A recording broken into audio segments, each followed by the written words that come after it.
Shit. I like the whole album though, but that's like one of my favorites on here. I feel you. Alright. What's up, you too? How's everybody doing? This your boy Reg in the building. Got my homeboy Ash. I got my homeboy Try. Got my homegirl Ash with me. Alright. Yo, Viewer discretion. This is not gonna be a very clean review today. As you can not for the judge, kids. it's not for the kids. Low key, it's not a hip hop album. It's a pop album, but Nope. I feel like this has been talked about for a couple of months now. It's gonna be Madonna's. I want to say this is her sixth studio album, Erotica, released in 1992 on. Oh, this is her fifth studio album on Maverick, under Sire, under Warner Brothers. Yeah, man. The infamous Erotica. Singles albums known for are Erotica, Deeper and Deeper, Bad Girl, Fever, Rain, and Bye Bye Baby. And producers include Madonna, Shep Pettibone, and Andre Betts. Alright, so I don't think I've ever asked. I think I've asked Try a while back ago, but I never asked Ashley. How did you get into Madonna? Okay, well, I got into Madonna because I've heard some of her songs through radio or seen a video or two on TV. I even remember her being in a couple of movies during the '90s, such as A League of Their Own with Tom Hanks and Gina Davis, Evita, and I know she had like a small role in the Spike Lee film Girl Six. Yeah, and some of my favorite Madonna songs I've listened to were Into the Groove, Material Girl, Vogue, Take a Bow, um, Hung Up, and 4 Minutes with Justin Timberlake. You know, I know Reg don't care too much for him.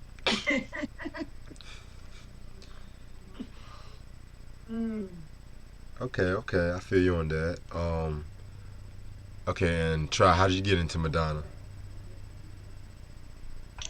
I got to Madonna right when like Virgin came out, like right in the '80s. You know, at that time when Thriller was big for Michael and Purple Rain was big for Prince, and like those three, like I've always said, like those three were like Batman, Superman, and Wonder Woman for me. Because I feel like even then they were larger than life, Right. and they were like the epitome of what a real like rock star or pop icon was. So I've always like from that was like my introduction from like a Virgin, True Blue album, all of those classic joints that she came out with during the '80s and '90s. I've always been a fan of hers, and she was a trendsetter. Like she was a trailblazer for a lot of these females now, like the Katy Perry's and the BB Rexes and the Demi Lovato's. That was Madonna. Like she opened doors for a lot of these female artists to express their beliefs and their artistry through music or television or fashion, whatever it is that whatever outlet that they wanted to pursue.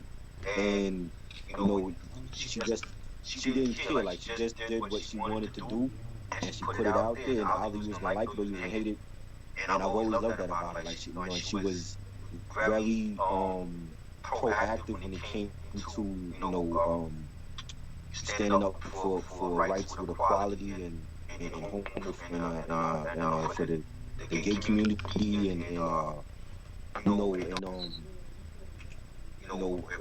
whether like the stuff that was going on with the country at that time during the '80s and the Reagan era, and even now, she's always been one of those artists to be at the forefront of that, whatever beliefs that she had, and just put it out there and make her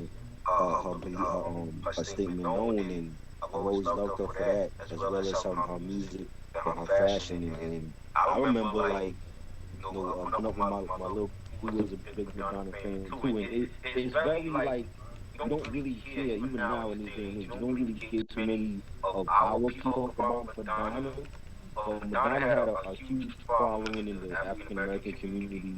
A lot of little girls, little black girls were, trying to dress like her with the lace gloves and the makeup and the hair and everything that she wears. Like, little boys loved her, little girls loved her, and that's why I've always been a fan of her. Just that she had great music and she just spoke her mind, and I just loved her and admired her for that.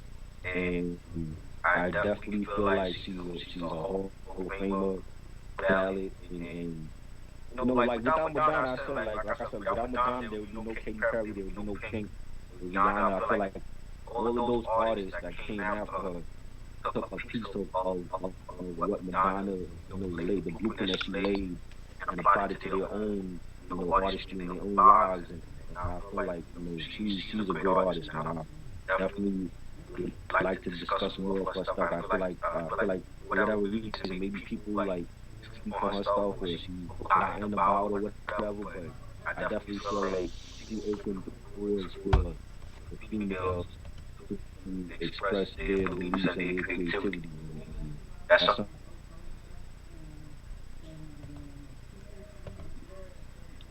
Yo, try. Still there, try? I think he's having some technical difficulties at the moment. Okay. Yeah.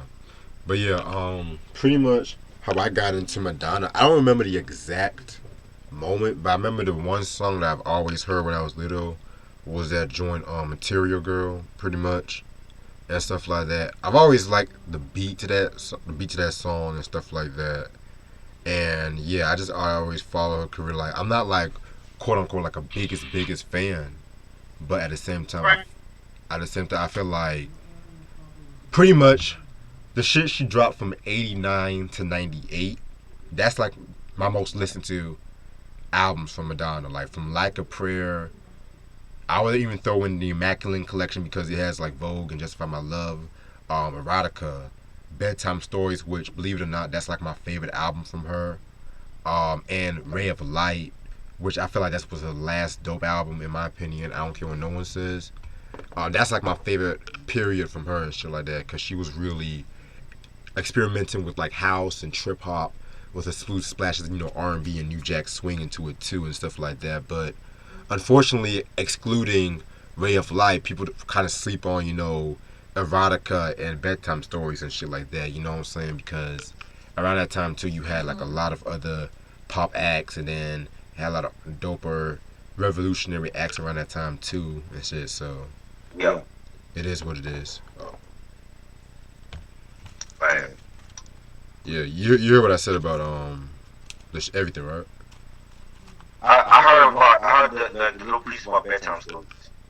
Oh, okay. Yeah, I was saying like pretty much like even though like the first song I heard from Madonna was Material Girl, the shit I Right. listened to the most from her I would say is everything from Like a Prayer up to Ray of Light and stuff. You know what I'm saying? Right.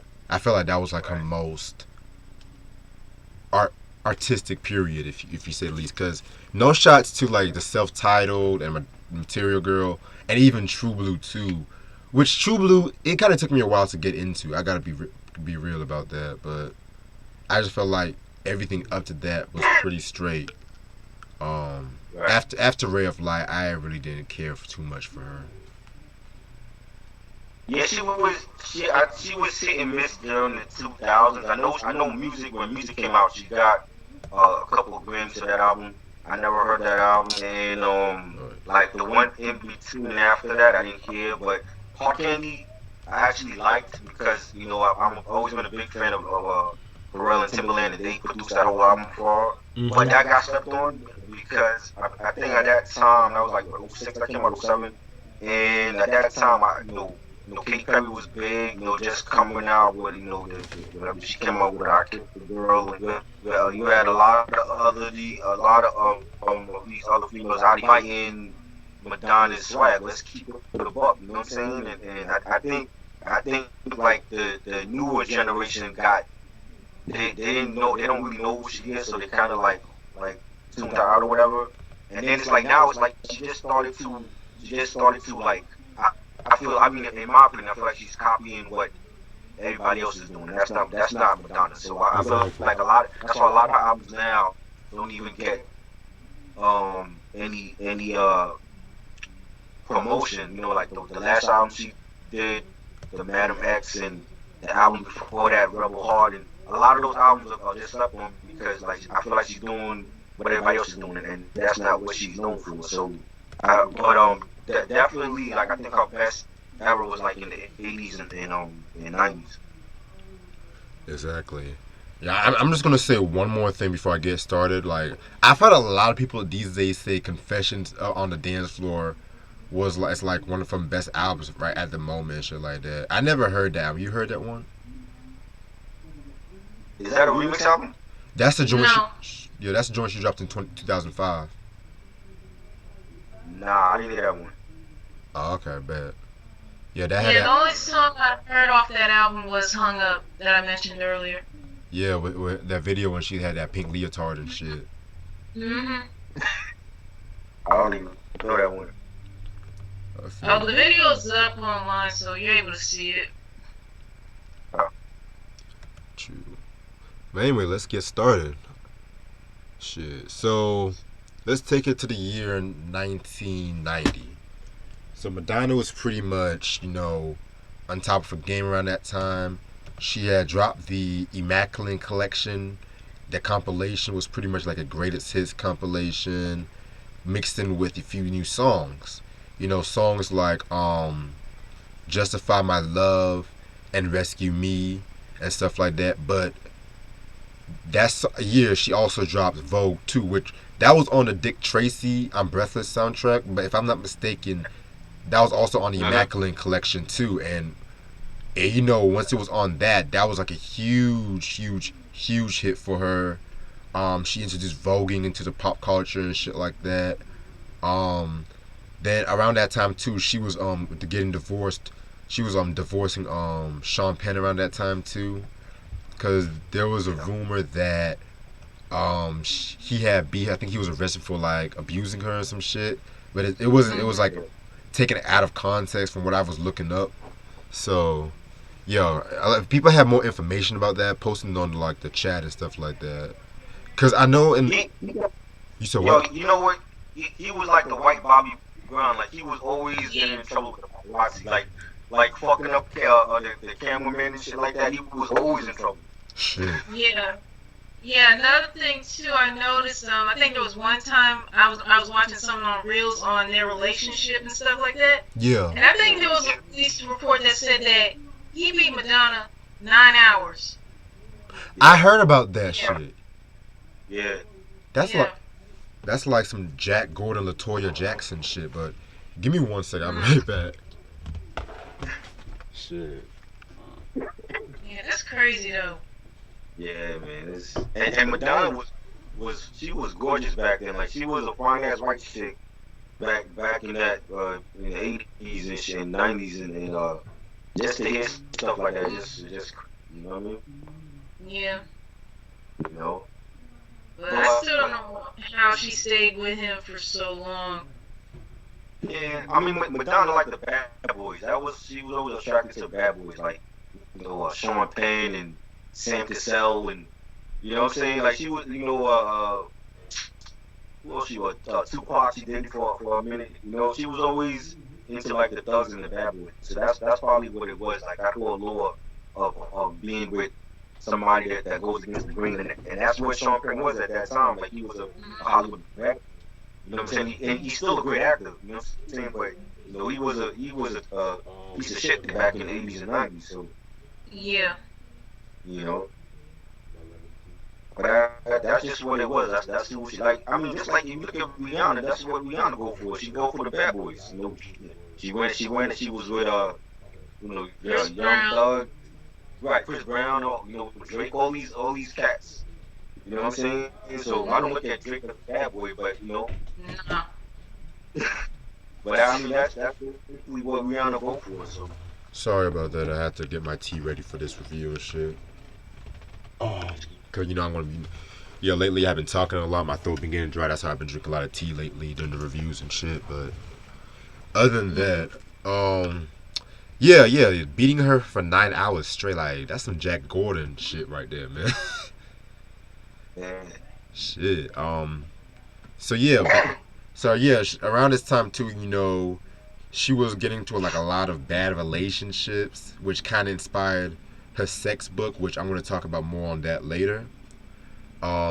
She was also getting to a lot acting. She was getting to a lot of acting more and stuff like that. She started like what Ashley mentioned, A League of Their Own and stuff. I've never seen that movie, but I've heard some things about it. I heard some good things about it, and of Yeah, course, it's a good movie. you said it's a good movie. Yeah. Yeah. Mm. Cool, It cool. it was about like a female baseball team, like back in like the 40s, I want to say. Yeah, And yeah. It was the actual league, an All American Girls Baseball League that we had in the States. Right. Okay. right. But it was like from the 40s to like the mid, I want to say like the early 50s. Yeah. Okay. Bet. All right, and yeah, League of Their Own. That was in '92. In 1990, she starred in Dick Tracy, like I mentioned before. And around that time too, in 1990, she also dropped her first documentary film, the classic Truth or Dare movie. Like that was when she was on the Blonde Ambition tour, and she released a documentary in 1991, which that was a very interesting documentary right there. It just gave you like an in-depth look of Madonna. Got Oliver's old bitch ass. Oliver. um, yeah, man. I remember that used to be always playing VH1 Classic and shit like that. I remember when VH1 Classic always used to play that documentary. I wish they still had that though. Yeah, I don't really care for MTV Classic. They don't really have a lot of good shit. And then the hip hop videos they No. play, they play the same hip hop videos all the time and shit. Yeah. Mm, Like that's a shame. even BET Jams, I'll stick to BET Jams and shit because at least they play some occasional throwbacks once in a while and some dope videos once in a while and shit. Right. Shit. So yeah, 1992 was like a big year for Madonna because aside from the acting, she actually got her own Monster Media Entertainment company called Maverick and shit, and that gave her like a lot. She actually got like a deal where she would, I think, get like a percentage of her 20% of her royalties from music, and that was like one of the highest rates at the industry because it rivaled Michael Jackson's royalty rate when he had that new contract deal with Sony around that time Dangerous came out. And so around that time too, she was also getting to like a lot of failed relationships and whatnot, which inspired this album a lot too. And she also dropped a little known book by the name of Sex. Now, the Sex book was released the same year as this album. I want to say it was released about a week earlier than Erotica, a week earlier. And it was very like controversial. No, actually a day after Erotica. Very controversial and shit. A lot of people appeared on the book, like you had Big Daddy Kane appeared. You had Vanilla Ice, Naomi Campbell and shit. And it was just like discussing like her sexual fantasies and had like a lot of erotic photographs and shit. And yeah, I'll show y'all some pictures if y'all really want to see some pictures and shit. But cause of course we don't have the book because the book's been out of print for years. The book's been out of print for Oh yeah. years. Yeah, but you said it was like really expensive now. Oh yeah, Yeah. but That book was like 425 last time I checked. yeah, but I did find one that was like 250 and shit. But it's like without the comic book. Oh, Oh no. Everything in there though. I need everything. The CD, I need the comic, everything. The packaging. True. Fuck, I ain't gonna pay. 425. Let me tell you, 425 might seem like a lot. If Madonna, God forbid Madonna like passed away tonight, that shit will triple in price. So Oh 425, I'll take it. It's definitely. shit. You know? So yeah. But like, I'm gonna talk more about the sex book later on and shit, just a little bit more. But yeah, back to this album. She was very wanting to experiment a lot more. She didn't want to do like a lot of like the poppy stuff she's been known for. She really wanted to have like a lot of more raw sound and shit. And so around that time too, she hooked up with this producer named Shep Pettiborn, and they worked on while they were recording Erotica. They worked on this one track called "This Used to Be My Playground," which was on the soundtrack to A League of Their Own and shit. And so, using her frustrations, within her depression of failed relationships, she basically reinvented herself on this album, had like a more raw edge. And she also adapted an alter ego by the name of Mistress Dita, who Mistress Dita was inspired by an actress by the name of Dita Parlow and shit. I don't know, let me see, Dita Parlow. I'm gonna look up some stuff. I don't know too much about her. I think she's like one of those old actresses from the 40s. Old actresses from the 40s and shit like that. Yeah, she's a German actress. Yeah, German actress and shit. But yeah. So, also with this album and shit, she's doing a lot more spoken word poetry and shit. And a lot of the song pretty much has like a very LA, I want to say like a West Coast, New Jack swing, house, trip hop feel to it. If that makes sense. Like some real gangster shit, you know what I'm saying? Some real gangster shit. And yeah, and so and the thing that's also interesting about this album too, I was doing some research, and pretty much Madonna really wanted to make the album like the beats have like a remix feel to it, if that makes sense. Right. So, because if you guys like all my hip hop heads, like you guys have heard like a B-side remix, that's like with a more raw, dirtier, non-radio airplay kind of shit. You know what I'm saying? Even like with the Prince B-sides too. So, yeah, man, very dope project. And also, this is actually the first album for Madonna to have a parental advisory label and shit. Even though my copy doesn't have the parental advisory label, I think. It has like a lot of mixture of, like I mentioned, disco, house, techno, and shit like that.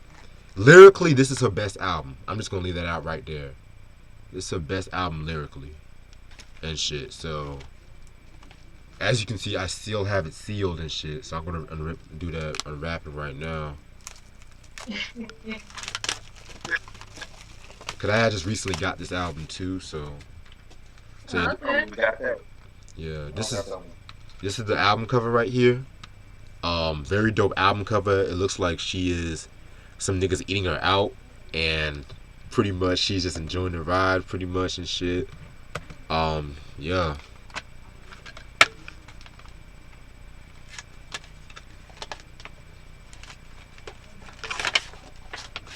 Gotta love CDs. Gotta love CDs and shit. Okay. Oh my. Oh my. Oh my. What? All this shit right here, like. So yeah, fucking Madonna has a dominatrix right here. If y'all can see all these pictures and shit. Yo, Madonna was a freak. Shit. This is my favorite picture on this whole fucking project. Wonder what else that mouth can do.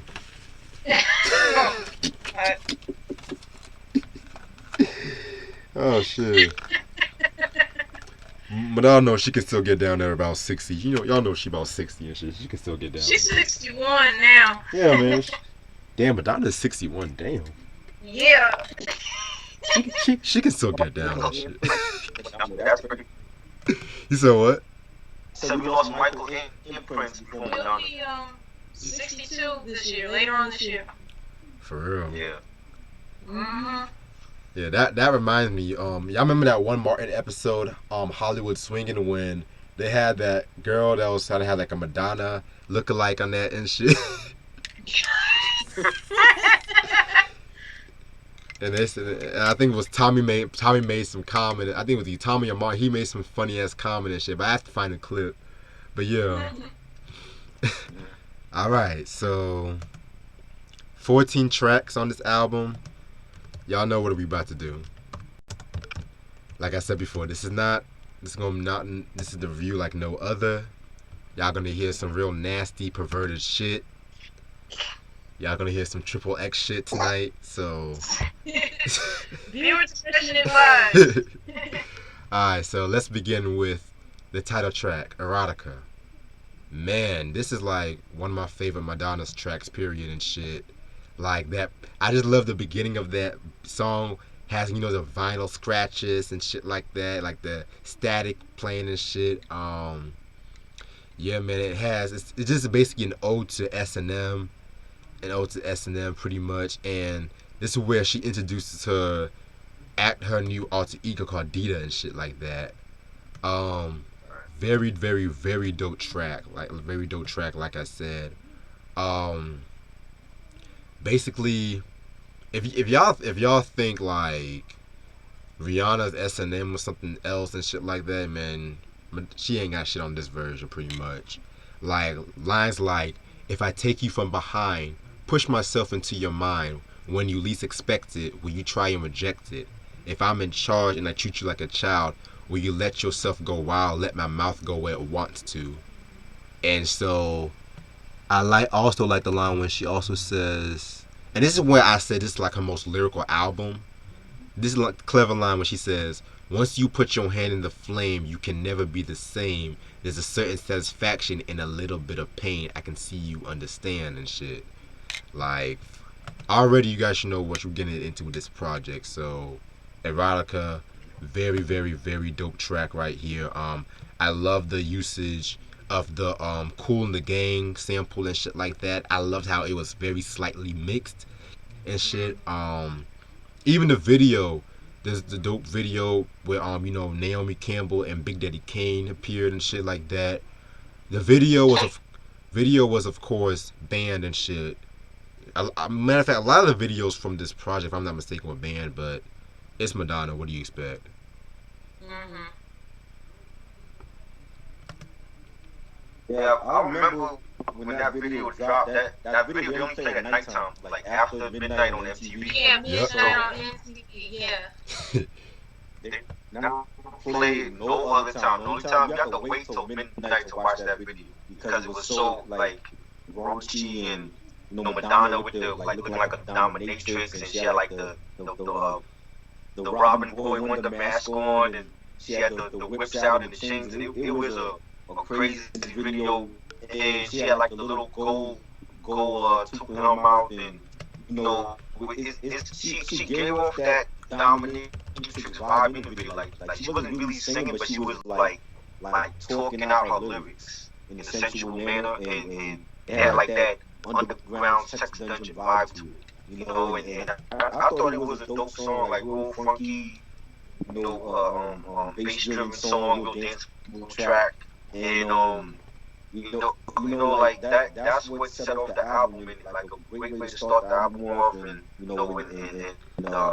it's like you could like look at the pictures in the book and listen to that song, and it's like everything that she's talking about in the song goes with the book.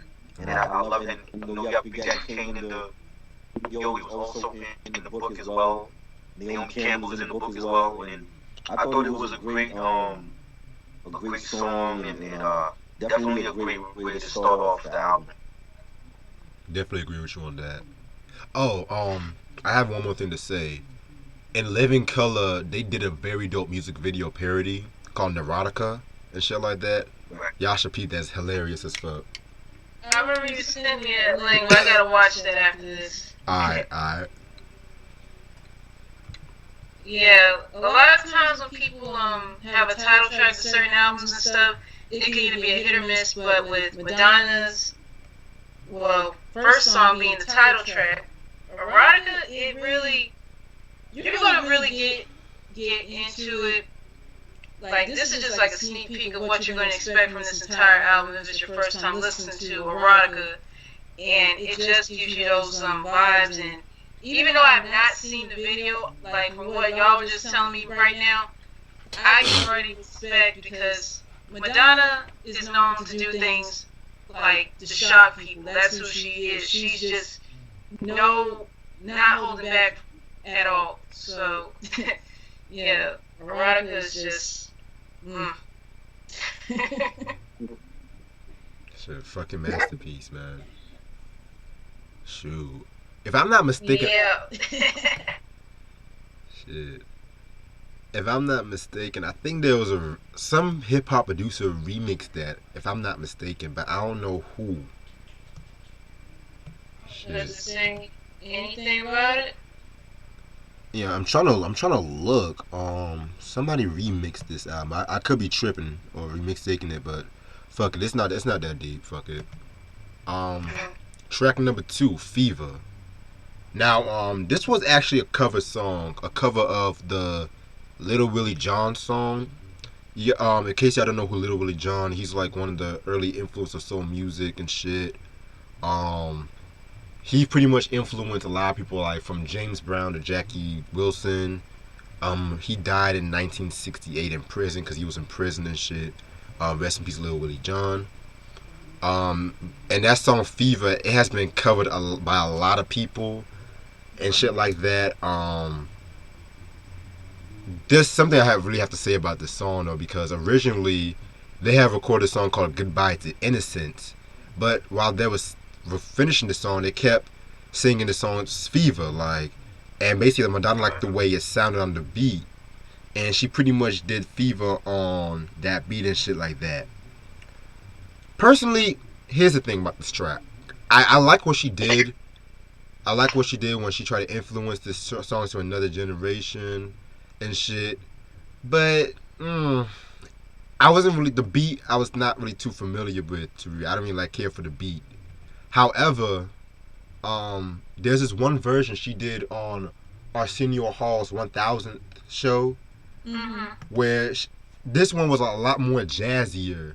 It had like a lot more horns and shit. I like that version better than the one on the album because I first heard this song, that version first, before I heard the album version. So I was like, when I heard the album version, I was like, yo, what the hell is this? Like, but I'm not saying it's a bad track because, like I said, everyone in their moms has covered Fever over the years. So, yeah, I definitely would recommend y'all checking out the Arsenio Hall version of this track.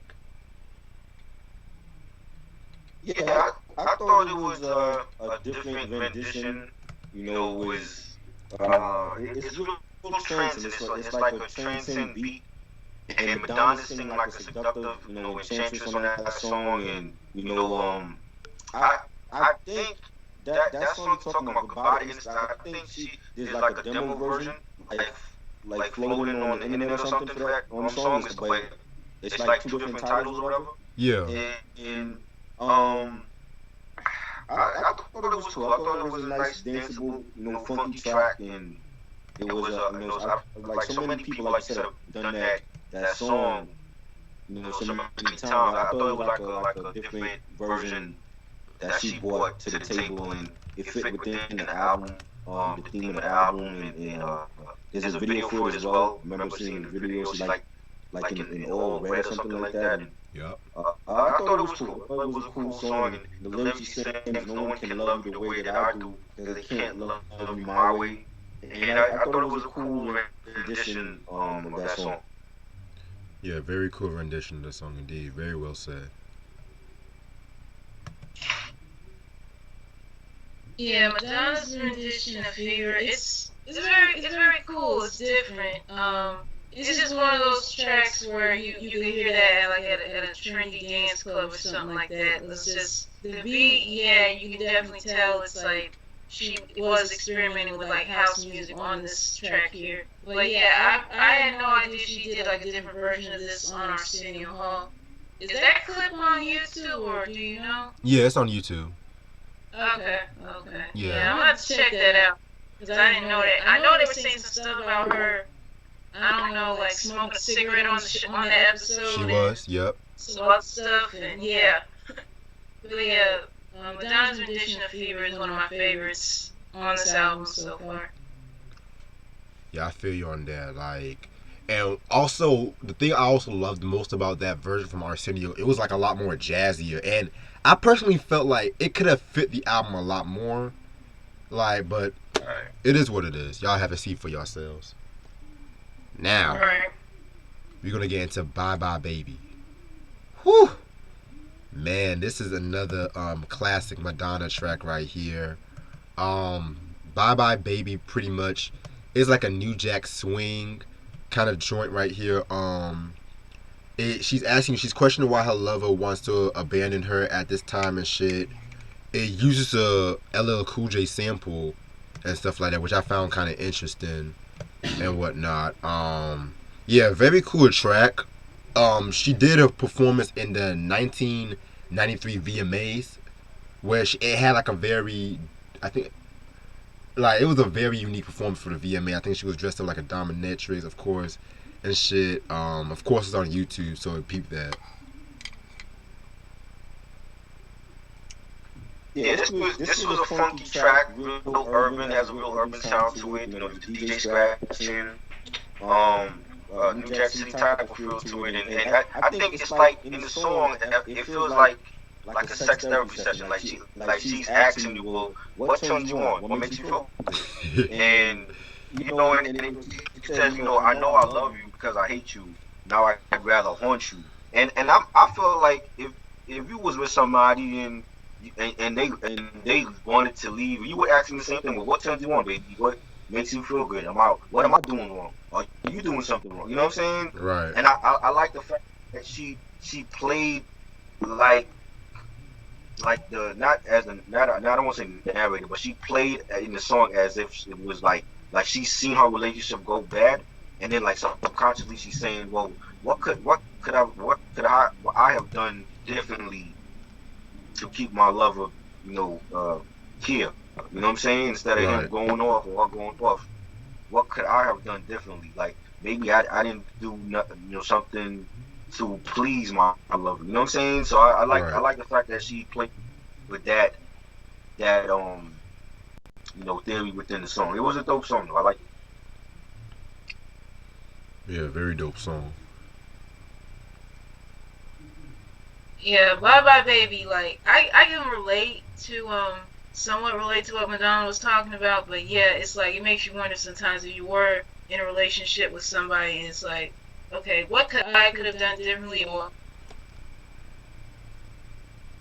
want to leave or not want to stick around or this, that, and the third and all that stuff.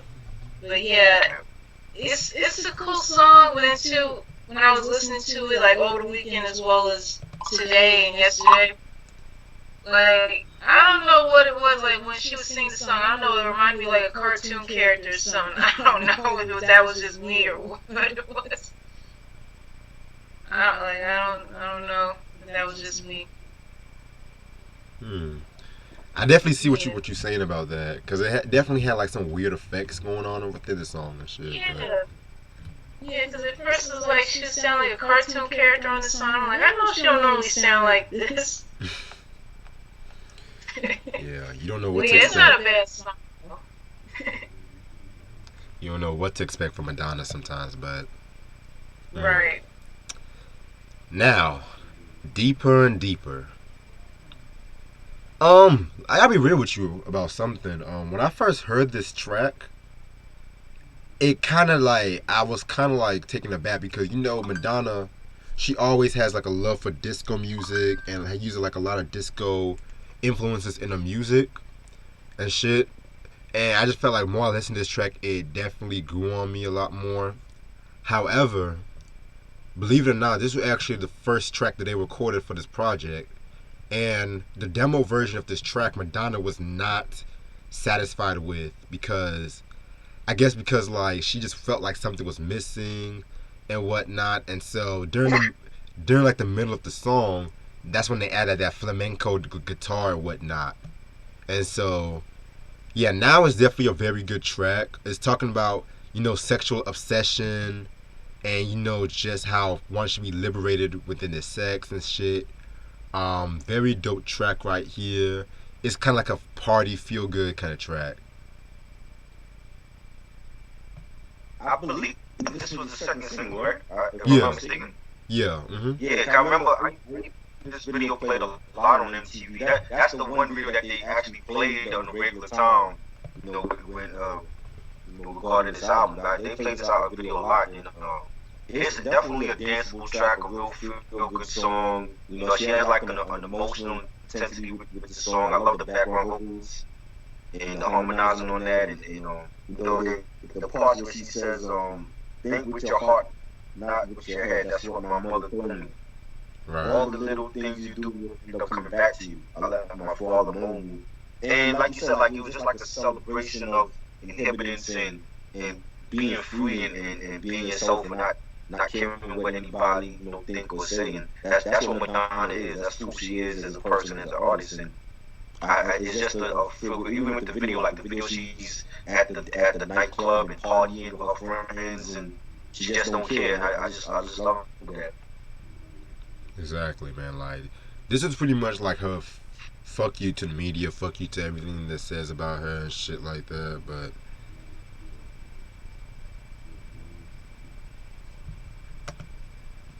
Yeah, yeah, deeper and deeper. It's a very good song, and it's like somewhat relatable for anyone who feels like they made it to that period of where they're just being free and feel like they can do whatever they want, ready to take on the world or whatever. And Madonna really did well with it, like with the lyrics of saying that her father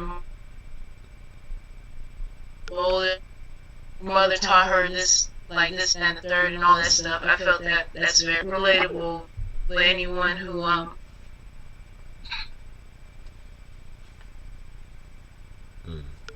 I feel you on that. Feel you on that. So that's deeper and deeper. Now these next three tracks, man, definitely like the bangers of this project and shit.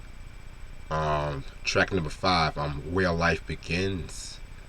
Yes, this is a very suggestive track where she's talking about the joys of oral sex, and this was actually the first song that she wrote for this project and shit. Um, like even the chorus. So won't you go down where it's warm inside? Go down where I cannot hide. Go down where all life begins. Go down, that's where my love is, and shit. So you already know what she's talking about. And like even like the double entendres she was talking about. Now where else can he go for a meal like that? It's not fair to be selfish or stingy. Every girl should experience eating out. Like, yo, no, it gets better. And this is the one that made me think differently about KFC now. Colonel Colonel Sanders says it best. Finger licking good. Let's put what you learned to the test. Can you make a fire without using wood? Are you so hungry? Aren't we glad we came? I'm glad you brought your raincoat. I think it's beginning to rain. Oh, yo, and that fucking beat was dope as fuck. I love those drums in that beat with those horns like that. Da da da da da da da. Like, ooh, definitely a fly ass beat and shit. Yeah. Well, yeah, like, she straight to the point. She's talking about eating pussy and what woman doesn't like her pussy ate, and I thought it was a real funky song. It has like a jazzy cabaret feel to it. I like the piano solo on the song as well. Mm-hmm. That was dope. And this, I think this is like probably the most raunchiest song on here. Where she says a lot of people talk about dining in and eating out. I guess that's what this song is about. And like Reg said, the referencing KFC, and you know, that- we don't put no punches on here. That's what she talked about. So the song's about eating pussy. So that's it's, and the way that she did it was dope, and I like it. I think it was a dope song. A Yo, real funky song. It's with a message for like about oral sex and getting to the point, and she didn't hold back on this song, and that's what I liked about her. She didn't like try to censor herself, and It's like if you don't want to hear no song about eating pussy, then this is not for you. But I love it. I think it's a great song. Yo, she's gotta be the only white girl to mention KFC in her lyrics and shit.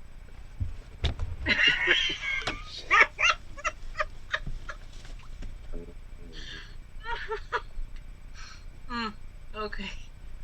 Okay. Where life begins. I already knew what this song was gonna be about, like way before it was gonna get really all to the nitty gritty. I already knew what it was gonna be about. Like I was not surprised. And Madonna, the fact that she always like changes her style up on every single album. This song definitely speaks volumes because like I don't know any other person. No, take that back. Any white person to ever mention KFC on a freaking song and. But yeah, I already knew that the song was about oral sex and the pleasure of it. Like, there's no surprise there. Like, I'm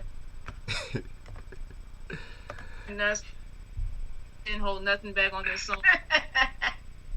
Boy. Yeah, but still, like, if you don't like, for anyone who's I guess never listened to Madonna in this new generation or whatever, and if you hear this song, then I don't know what how you're gonna take it because I don't know how your reaction is gonna be, and not knowing Madonna like that.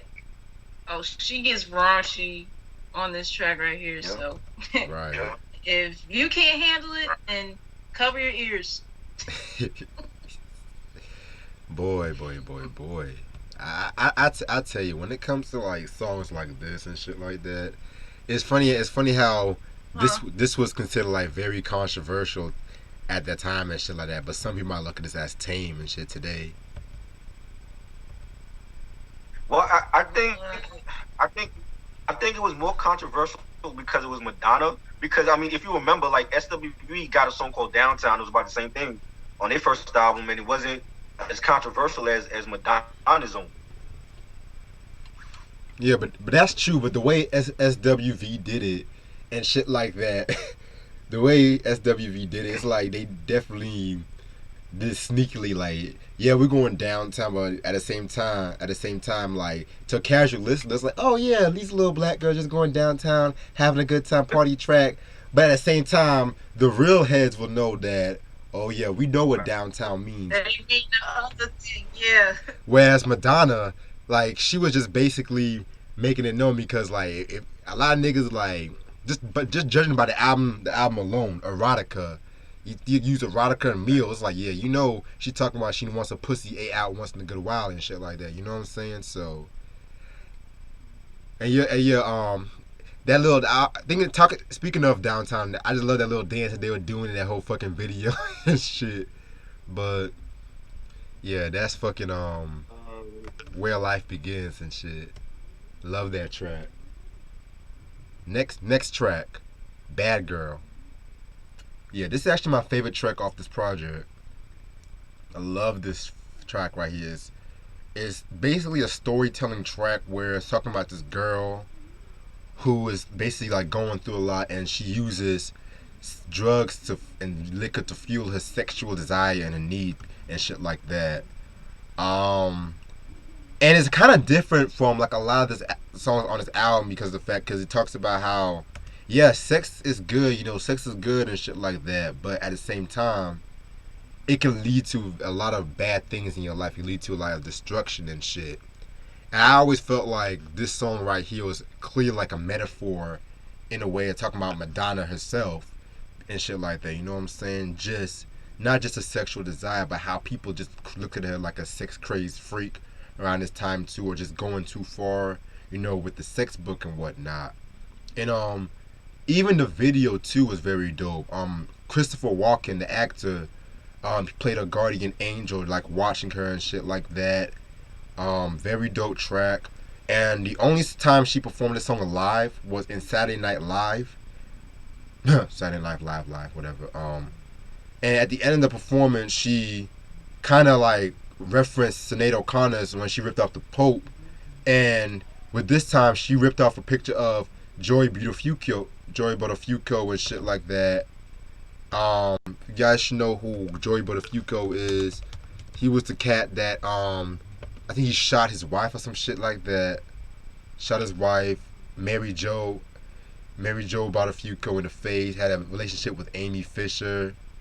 Yeah, man, sick ass motherfucker. But yeah, man, very very dope track. I love this song. My favorite track off this whole project.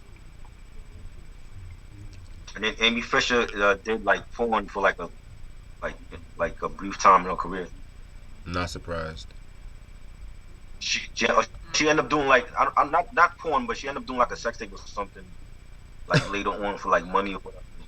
I remember that. I was like in the '90s, that whole Joey Buttafuoco thing that happened, and that was like all over the news and shit. But I thought the song was dope. You know, it has intense mid tempo track, and Madonna, like she's telling you in the song, like listen, like I'm smoking cigarettes, I'm out late, I'm fucking everybody, but I'm not happy. And I think the video goes well with the song, and I didn't like from the video that I got. I mean, I thought like Christopher Walken's character was more like I thought he was like stalking her, like 'cause you know you seen him at the diner with her, and like she was at the diner drinking coffee and smoking, and then he was like staring at her, and then like he follows her home, and like like at the end of the video she ends up getting she's like I think she commits suicide or whatever. So Mm. I didn't know like that was like he was playing like the guardian angel in the video for her. Well, Christopher Walken, he always makes shit weird in every role he plays. So Yeah, it was creepy in the you know what I'm saying? Like he had on all black, of course, and but I think that like it's a different song for this album, but it's a dark song too. Like there's a lot of dark themes on this album besides the sex, and I think like just the way that the message in the song and the video was portrayed, it's a dark type of song, but I thought it was good. Like it was the production is beautiful. She sang perfectly. Thought it was a dope song. yeah, man, I definitely highly agree with you on that. Yeah, Bad Girl is like one of my favorites off this album because I had this song on repeat like a lot today and like last few days and all that stuff. It's a beautifully well done song, but then it's like you kind of feel like where Madonna's coming from. Like, yeah, I can go out and have sex with anyone I want, but I'm not happy with what I'm doing, and it's like, what more can I do? Pretty much. Mm-hmm. Yeah, man, I definitely agree That's with you what on I that. got. hmm I had no idea she only did one performance of this live on SNL. I didn't know that. Mm-hmm. Yeah, back when SNL was actually something worth watching too. But well, actually, let me not stop because Yeah. they did have some dope episodes this season, like the Eddie Murphy episode was pretty good. Yeah, they have some good ones, yeah. But it just be When they're not all the time, they're actually funny. right. You know. Shit. So yeah, that was Bad Girl. Track number 7, Waiting. Ooh, man, this was a very nasty, ill track right here. A very spoken word track. Um, it has been said that this is like pretty much like a sequel to Justify My Love, which I can kind of see and shit like that, but I feel like it can still hold its own too and stuff. Very raunchy tracks on this one. Um, like let me just read you some of them. Well, I know from experience that if you have to ask for something more than once or twice, it wasn't yours in the first place. Like, like basically just putting out Yeah. these begging niggas. Niggas be begging for pussy and shit. Oh shit. This is begging for pussy and shit with that one. It even there was there's one line I fucking love, like the last couple of lines when she says, "And the next time you want pussy, huh? Just look in the mirror, baby. Here, kitty, kitty, kitty." Like I just love the way her voice was on that track. I love that beat. Woo, Woo! That beat is definitely had like a West Yeah. Coast boom bapish feel to it, if that makes sense and shit. Like, oh man, kind of reminds me of something that you would hear from Jodeci's Diary of a Mad Band album, in my opinion. I agree. Yeah, it was yeah, like you said, like the bass line on that shit is fire, and the beat, little pianos, that's a real funky jazzy track, Mm-hmm. and it's basically she's like telling her lover like yo, like she waiting for you to come and beat this pussy up, but you acting like a loser. You know what I'm saying so, I thought it was dope. And she says, don't go making me cry. You're gonna say goodbye, baby. Tell me why. Tell me why you're gonna have to justify. And I like if this is a sequel to Justify My Love, I think it's a dope sequel. I love that song, Justify My Love, and it's real funky, real funky, raunchy track, and definitely one of the best on this album. Yeah, I definitely agree with you on that.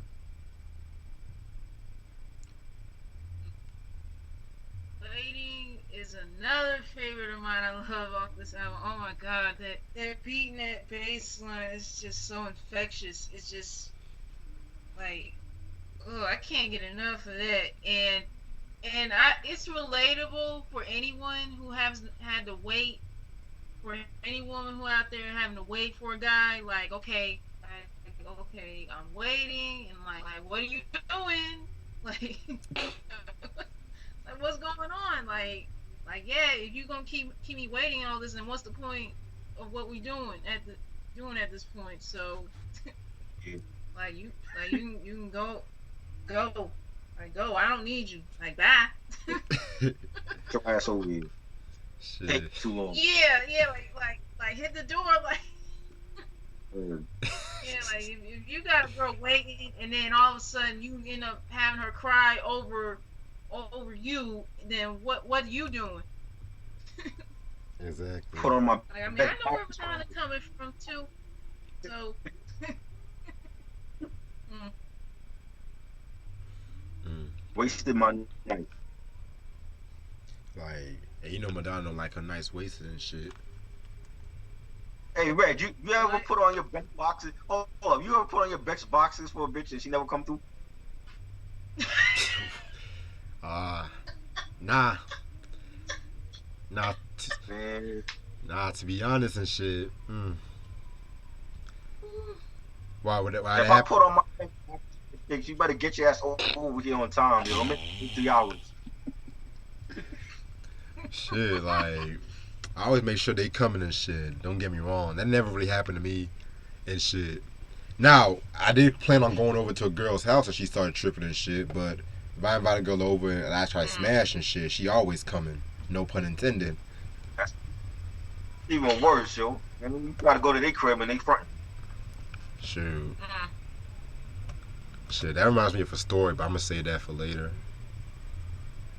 But Yeah, after the after We haven't the had story time in a minute, man. What happened to story time? I know, yeah, this is a perfect time to do that. After For real. story time with Reg. I haven't had I haven't had a good story in a minute. I just been so busy working and just Right.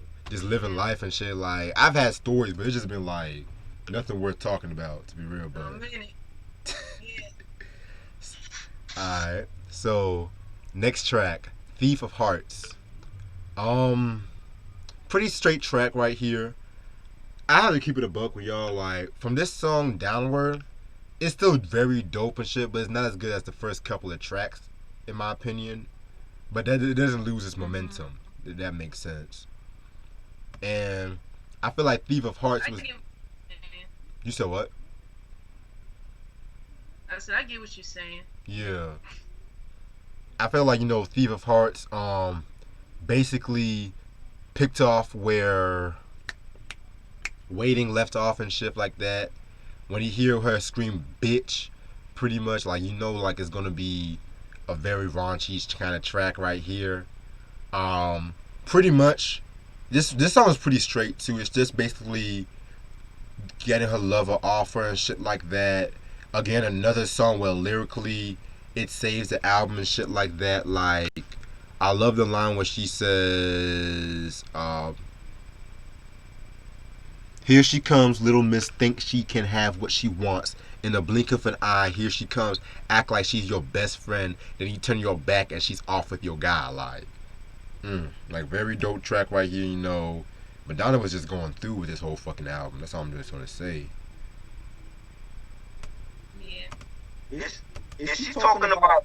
Is she talking about a guy or is she talking about a woman? I got the feeling when the song starts off and you hear like the glass break and she says bitch. I thought she was like talking like to a female. I thought the same thing too, but I low key think that's what it was. Yeah, me too. Shit. She might be talking about a female, but I think like the bitch referred to like just a nigga in general and shit. Cause a couple songs ago she was just calling a nigga pussy and shit. So fuck it. I thought it was dope. We were like funky house track and it's like she's a thief on parts and she's making the web and stealing all the man. And I thought it was a cool track. Not one of my favorites, but it was decent. Yeah, I definitely agree with you on that. Very decent track.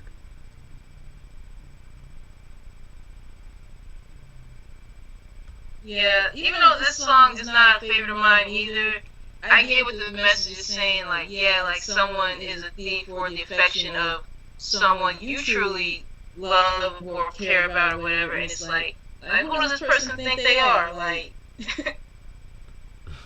that's what I thought she was like. What Madonna was coming from with this song here. So Facts.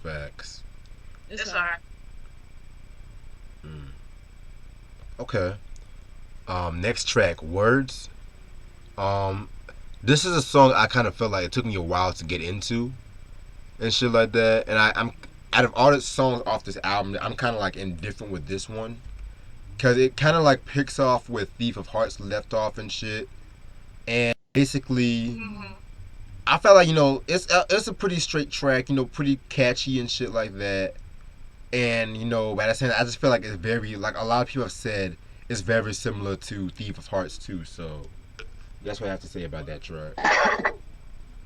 I think it was too long though, like 6 minutes, way too long for her to get out all her words, and like she didn't sound happy, like she wasn't happy with the media talking about her, like when you hear in the chorus, words they cut like a knife, cut into my life.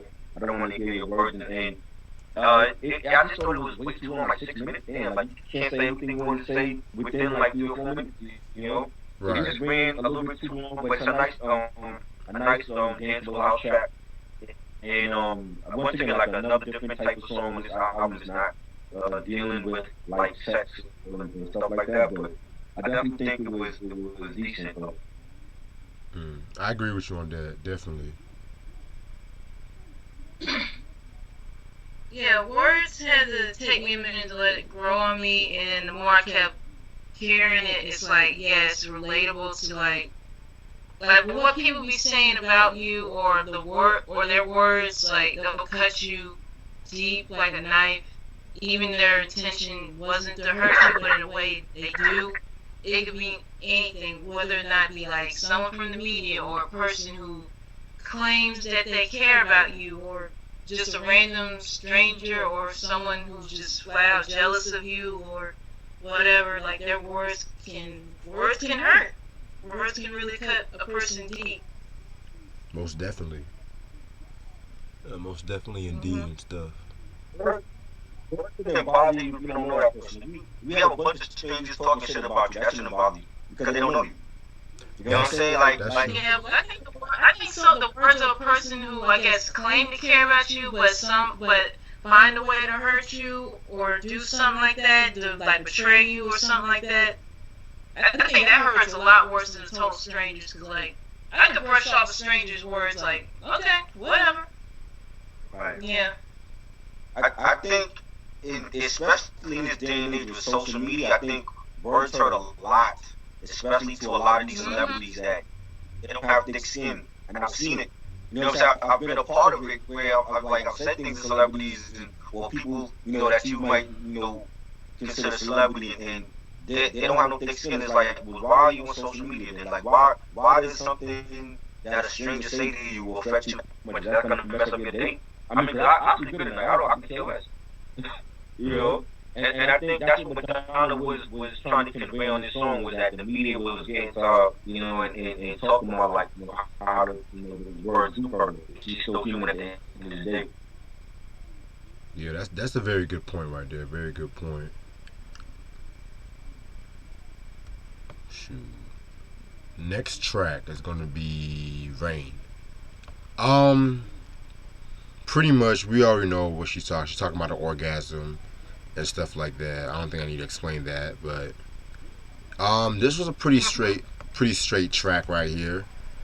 Pretty straight talk, and while she's talking about orgasm, she's also talking about how she hopes for love one day and stuff like that too. I kind of felt like it was like a kind of like a feel good kind of track with this one. Yeah, that's all I have to say. Not one of my favorites, but still a straight track. You thought you was talking about orgasm on this song? I mean, That's what it says. I don't know. Like to me, I thought it was real depressing. I thought it was like a real depressing and dark song, and even the That's video what I was like, thought. man, like the video, like her hair is like all jet black and it's raining. I just thought it was like a real moody, dark, depressing song. The production was dark. Yeah, cause like with the chorus of it, and it's yeah. like rain feeling on my fingertips, hearing on my window pane, like rain wash away my sorrow, take away my pain, and all that. Yeah, Mm, true, true. And I was getting like some of that depressing and shit too. I just thought like somehow, some way, she kind of conveyed those messages together, but I feel like we kind of got different things from this song too. You know. different interpretations of it. Yeah. True.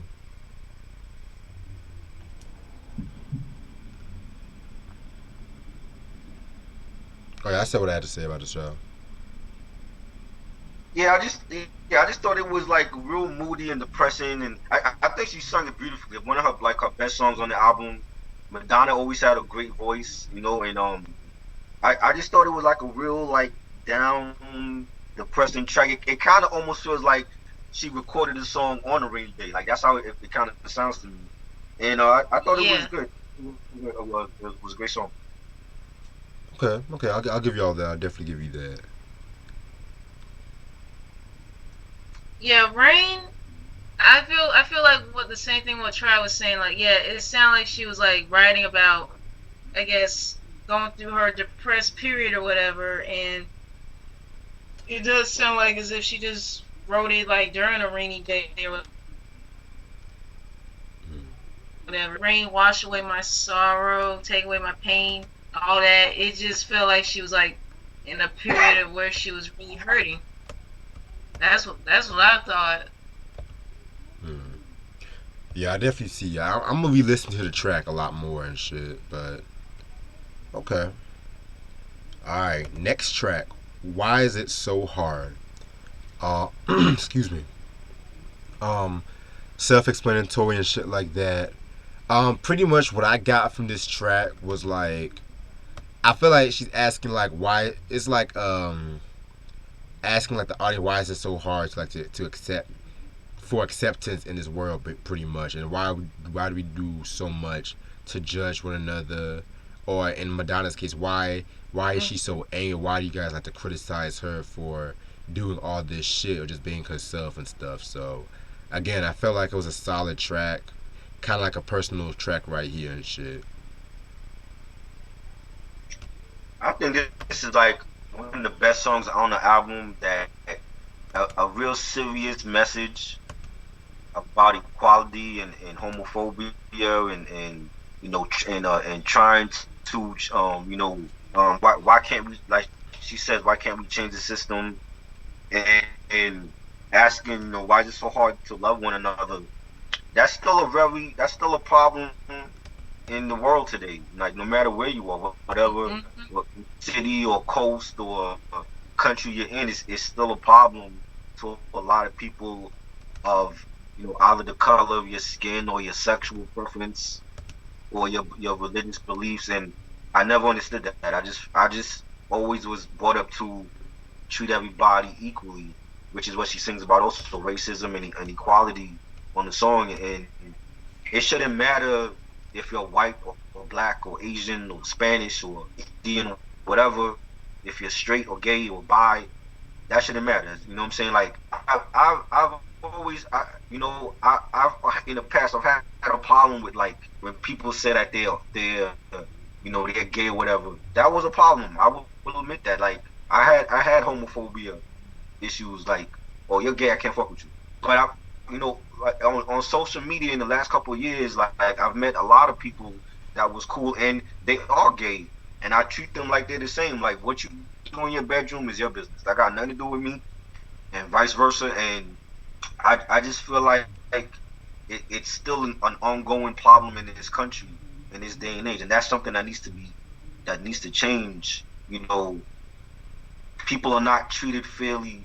There's I feel like in a perfect world there should be equality. We all should treat each other the same. It shouldn't be, oh well, I'm better than you because I'm rich and famous, or I'm white and you're black and you're inferior, or I'm straight and you're gay and that's bad, and what would God think about that? You know what I'm saying? I just feel like Right. all that bullshit. That's just what it is. Like people need to get past that stuff. You know what I'm saying? We shouldn't have like trigger happy cops out here gunning African Americans down because they're black, or people being kicked out of the military because they're gay or whatever. And I just feel like those until those issues are solved, we won't live in a perfect world. You know what I'm saying?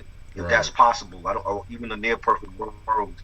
And I feel like those are the issues that Madonna always was at the forefront of, and spoke her mind about, and those are serious things that needs to be addressed once and for all. And it's a shame that people think like that, but I definitely think this is a great song. It has like a reggae, a '90s reggae dancehall vibe to it. Like with the bass line Hmm. and a beat, a real funky track. Love the song. Definitely one of my favorite Madonna songs on this album. Yeah, I definitely see what you're getting at. Like, very dope track. Yeah, why is it so hard? Yeah, it's a pretty good song, and yeah, Madonna was speaking about like why can't everyone just get along pretty much, and like with all the issues that are going on, it's still relevant today as it was back in '92. So it's just like why is it gotta be so complicated to not accept everybody and like live in a society where everyone is treated as equals and not inferior to this person or whoever, and regardless of race, gender, um, sexual orientation, whatever it is. It's just why can't we live in a pretty much equal society? I feel you. Definitely feel you on that. Next track, In This Life. Very great track right here. And this track right here is pretty much like a tribute to two of her close friends that died from AIDS. Martin Bajorn, I don't know if I'm saying his name, Martin Bajorn, and Christopher Flynn. Martin was like an artist and her first tour manager and pretty much her best friend. And Christopher Flynn was like her ballet teacher and mentor. Yeah, very dope track right here. This is around the time when AIDS was like pretty much, it was like at a height of the AIDS epidemic and whatnot. And it was kind of crazy too because like not a lot of people were talking about AIDS like that in the music, and I just felt like definitely it was very personal. You could tell it was a personal track with her and whatnot. So yeah, very dope track. Very, very, very, very dope track right here. Love it. This song is like it plays out almost like a movie. It's like real theatrical with the pianos, Yep. and they have like this, the strings being played through the song and real musical track, real melodic as another serious tone type of song. And she lost a couple of her friends from AIDS. That's when like that time like we would, especially in the media, we were like just getting to really know about the disease and Magic coming out and announcing he had to retire from the NBA because of it. And you know I've known like neighbors that actually died from AIDS, you know what I'm saying? And you know um I definitely feel like it's like Madonna again, she was at the forefront of that, AIDS awareness. And back when they were releasing like the different AIDS compilations, and the Red Hot compilations back in the 90s. And they even did a hip hop one. And you know it was a serious thing, and we didn't really know too much about it at the time. And it's amazing how, well, I don't want to even say it's amazing how how science and technology has come, because we still don't have a cure for it. Allegedly, there's still not a cure for it, you know what I'm saying? Or if it is, it's given to the people that can afford it. But I definitely feel her in this song. And she says, "In this life, I loved you most of all. As now you're gone, and I have to ask myself, what for?" And then she says, "Have you ever watched your best friend die? Have you ever watched a grown man cry? Why do we have to pretend? Someday I pray it will end." And I feel like a lot of people that either know somebody, or seen like celebrities die from AIDS, that they feel the same way. Like, when will it ever end? You know what I'm saying? And I feel like at this point in 2020, we should already have a cure for AIDS. Right. Like, you know what I'm saying? You know, technology is so advanced now. It's given us the opportunity where we can meet anybody online from another country and have a video chat like this with them. And I feel like there has to be a cure out there. I feel like maybe the government is keeping it to themselves, or they're just giving it out to the people that can afford it, which is the celebrities and the fucking Republicans and shit. But I just feel like there has to be a cure for that. Some point they have to give it out to everybody that needs it. It's a serious thing. We lost too many people over it in the past as it is. So Yeah, man, we gotta find that cure sooner or later. Yeah.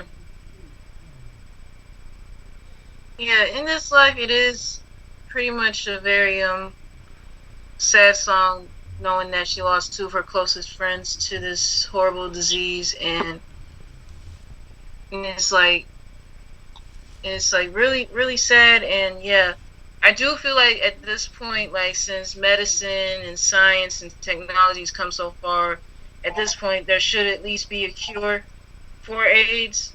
But then too, like, we don't know what's happening. We don't know if the government is keeping it hidden quietly, or that the very rich and wealthy are the ones that are able to afford it, or if they're still just testing it and still don't know, like, if it's really going to be effective, and like if it'll prolong someone's longevity, if that makes sense.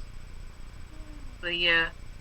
Yeah, In This Life is, I guess, a pretty relatable song for anyone who's lost a close friend or a family member or someone that they really care about to AIDS.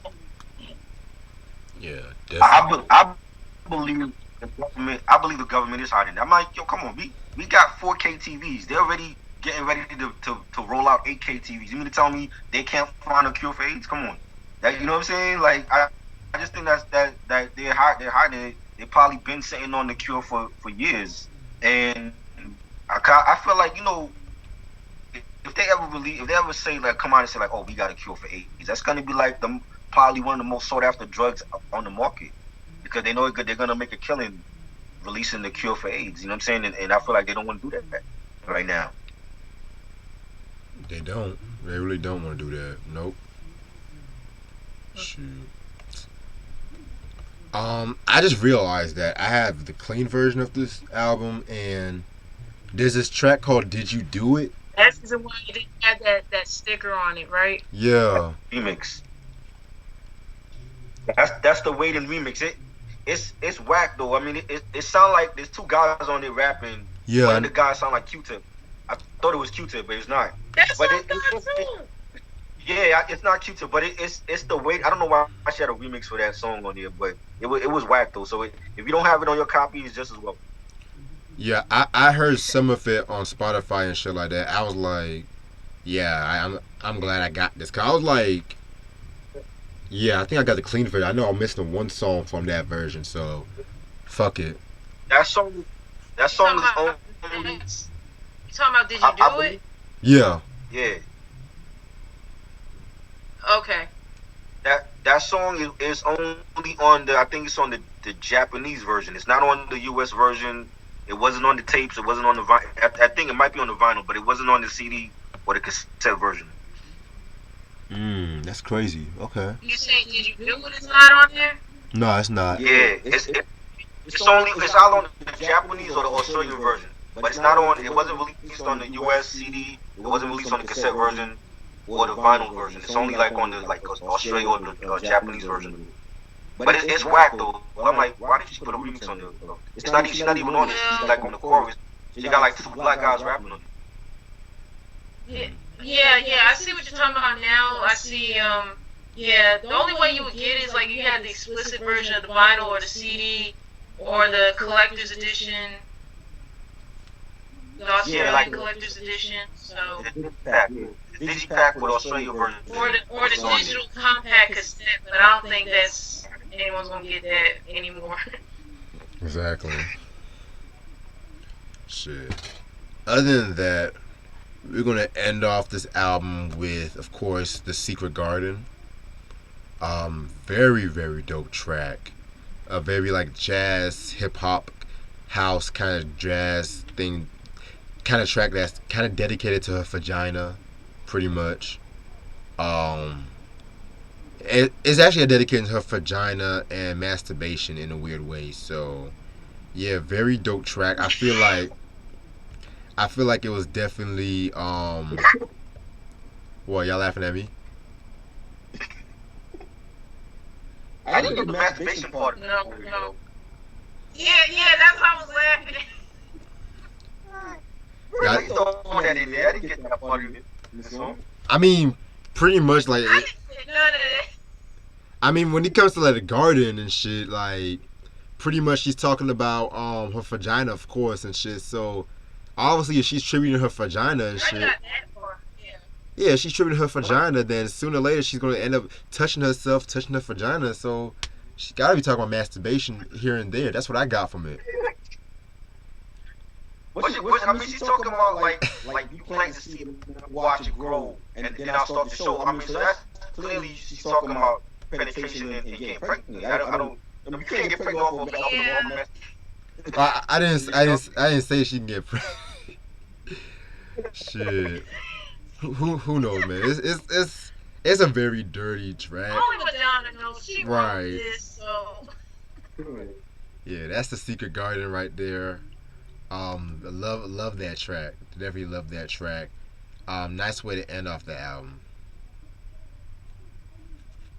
Yeah, she almost sounds poetic on here too, like, you know what I'm saying? Like, just with the way she wrote the lyrics out.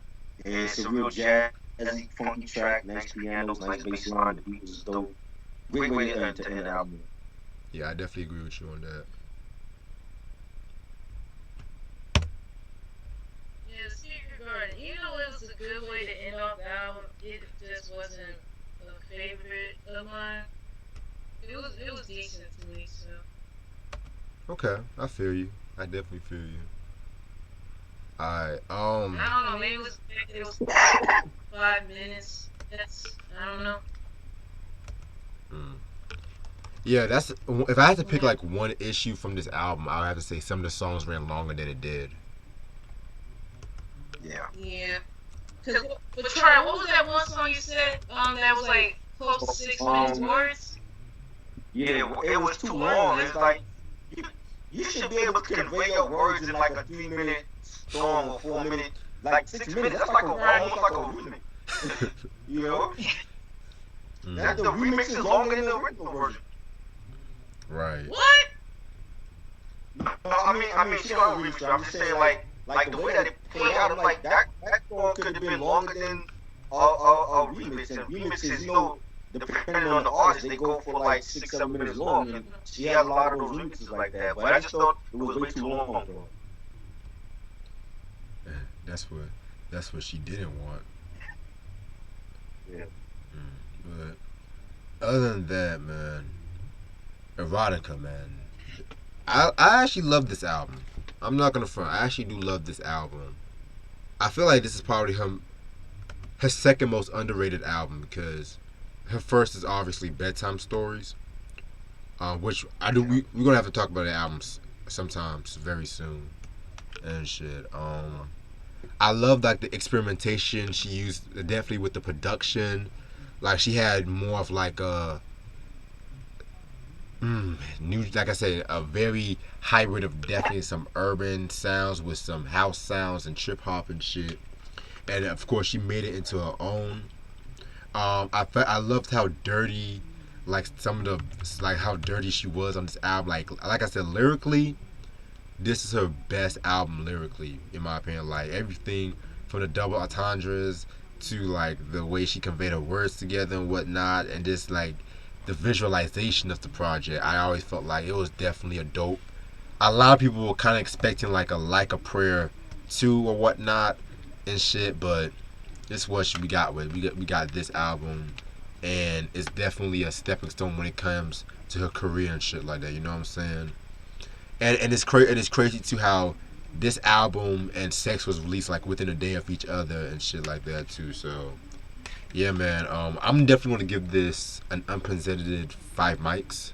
So definitely highly recommended when it comes to Madonna and shit. And I just want to say, you're not if you're expecting like a version, if you're expecting Vogue, you're gonna be kind of disappointed with this one.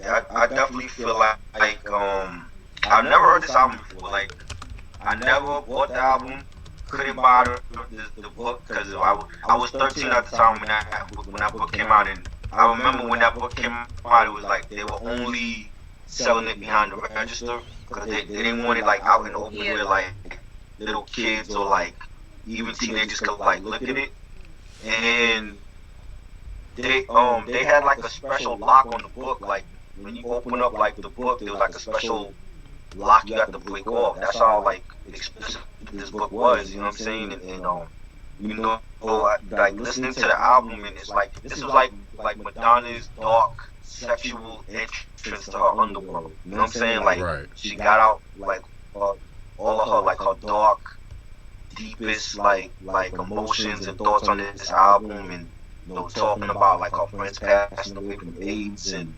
talking about racism and equality, and why we can't all live like all love with one another, and you know get to like the sexual songs. He's talking about eating pussy and being sexually dominant, and bad relationships. I just thought it was a great album. She sang beautifully on this album. The production was real funky. Had like a at times had like a disco house 90s hip hop urban flavor to it. I love that production. And my favorite songs would be Erotica, Deeper and Deeper, Waiting, Why Is It So Hard in This Life, Secret Garden. And just a great album, definitely underrated because I don't hear nobody talk about this album at all. I think she has a lot of underrated albums. Not just this one, but like Reg said, Bedtime Stories, another underrated album. To me, I think True Blue is underrated as well. Nobody really talks about that album, True. but I love it. I think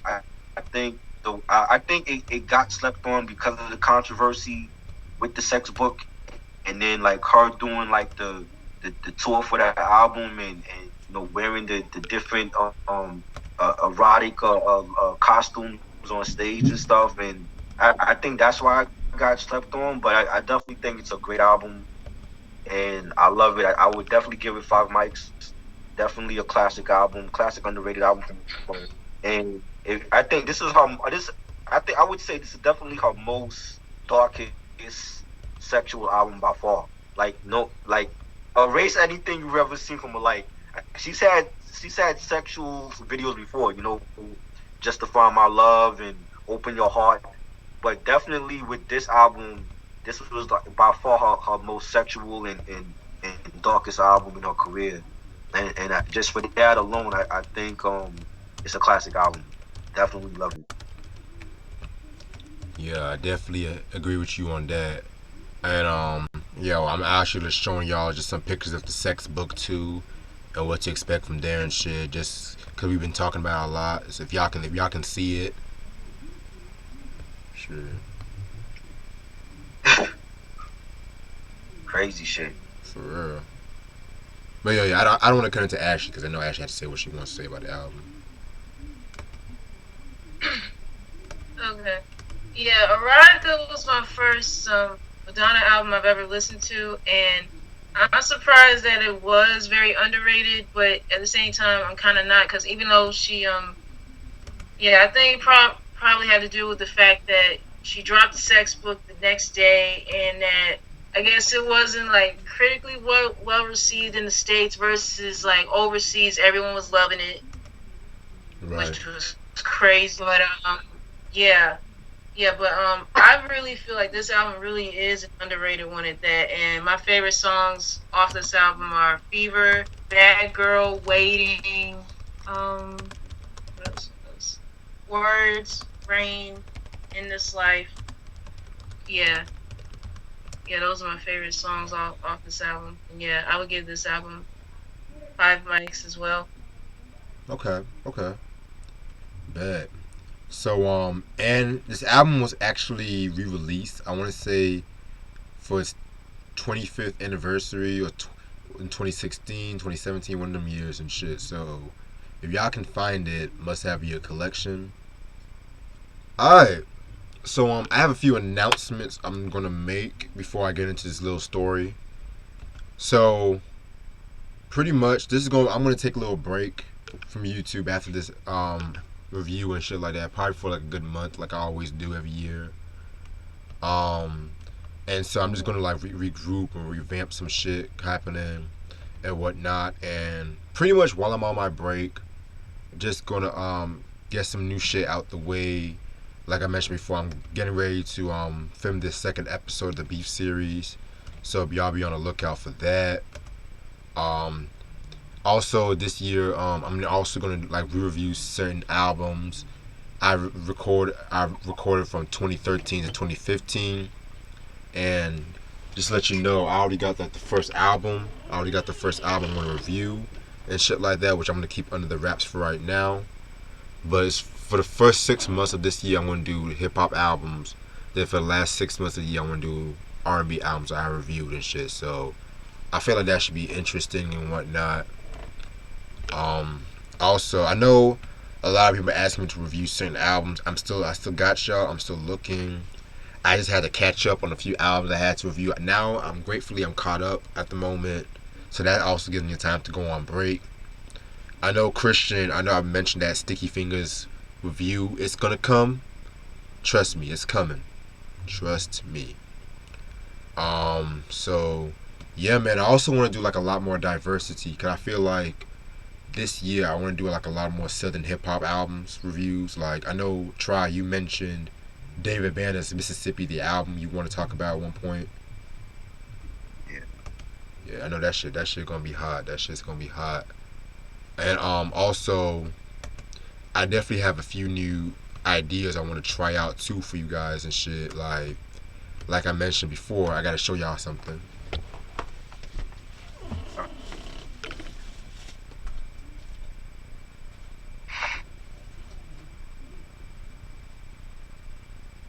Yeah. Ashley, you being a female, what do you think about the pictures in the Madonna book? Are those like pictures you would ever took? Wait, I can't see the pictures. Hold up. Oh, I'm gonna pull up some pictures right now. All right. Yeah, I just showed like a few pictures because they don't even have that much pictures on Google. But I know y'all saw that Vanilla Ice. Right. Y'all saw that Vanilla Ice picture, right? Yeah. Yeah, I did. I did see that one. Okay, They, okay. they used to have they used to have the pictures online, but I guess over the years they took them down.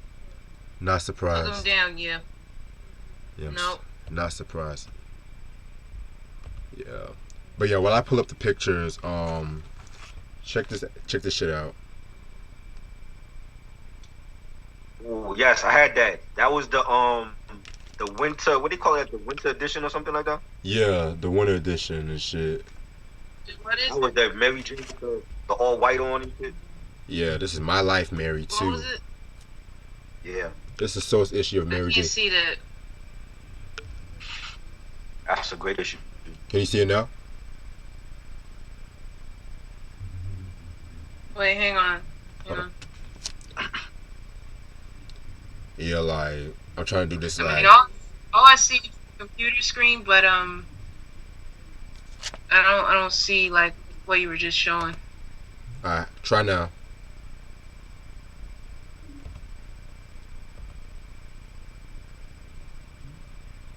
You still see it or not? No, I think it might be on your end because, like I said, I don't see.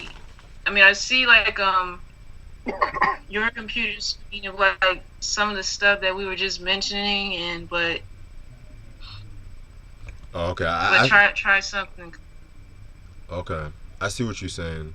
Yeah, I was just saying like it was the Mary J. Blige source issue from '94 that I got and shit, where she's like sitting Okay. she's sitting in some ice chair and shit like that. So I was just gonna say how once like I got like a good collection of source magazines I got so far. I'm definitely gonna show y'all what I got so far and shit, because I definitely like this idea of getting these old hip hop magazines and shit, and just seeing what people thought about certain albums back in the time, and just reading about certain shit, you know. Mhm. I Yeah. wish I had kept my collection. You say you wish you kept yours? Yeah, I mean I didn't keep like I mean when the 2000s came in, I didn't think like a lot of those magazine publications were just like coming out with their own website. So it was like I didn't think we would need those magazines ever again.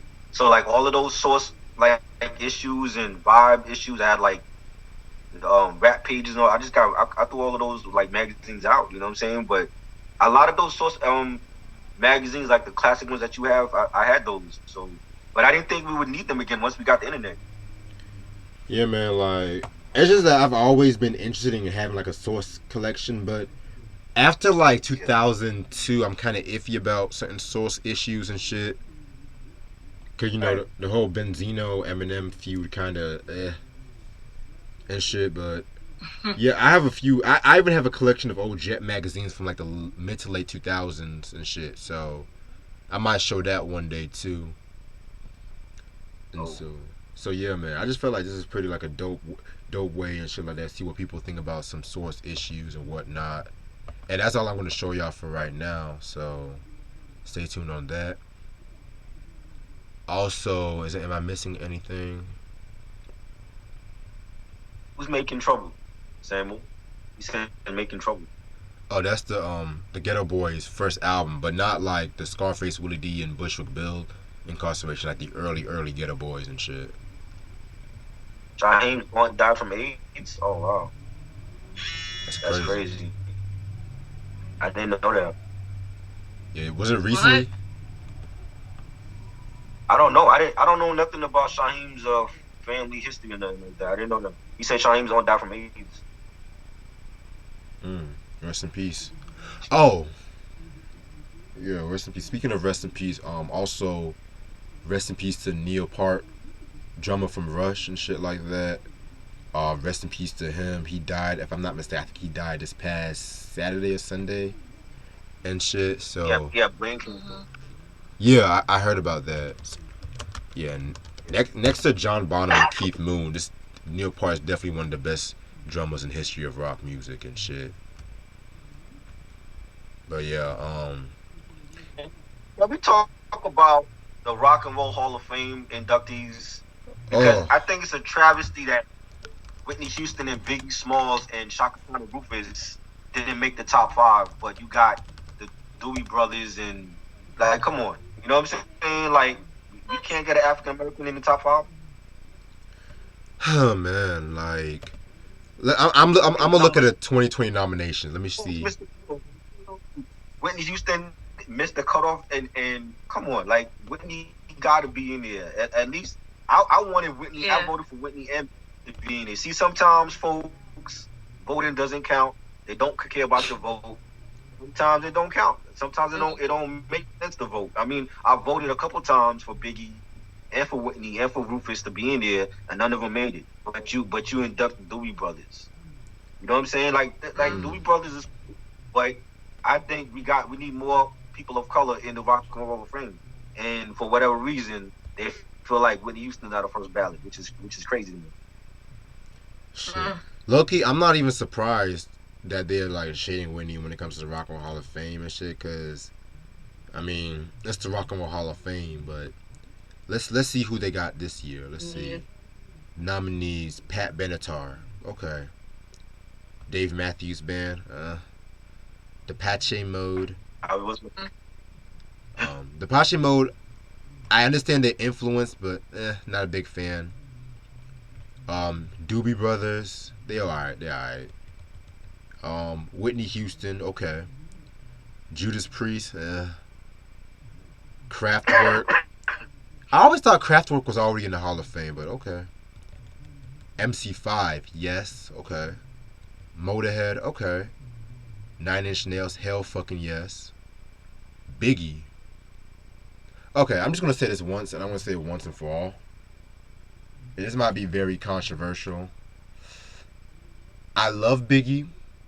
I love his impact in hip hop, but I don't feel like he should be in the Rock and Roll Hall of Fame, especially before certain rappers, in my opinion.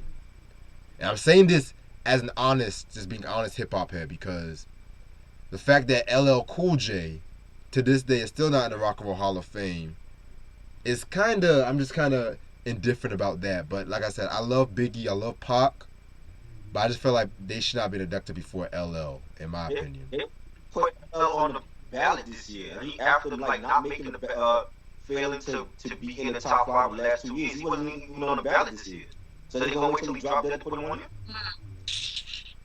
Oh God, no! Don't do it. For real. Like,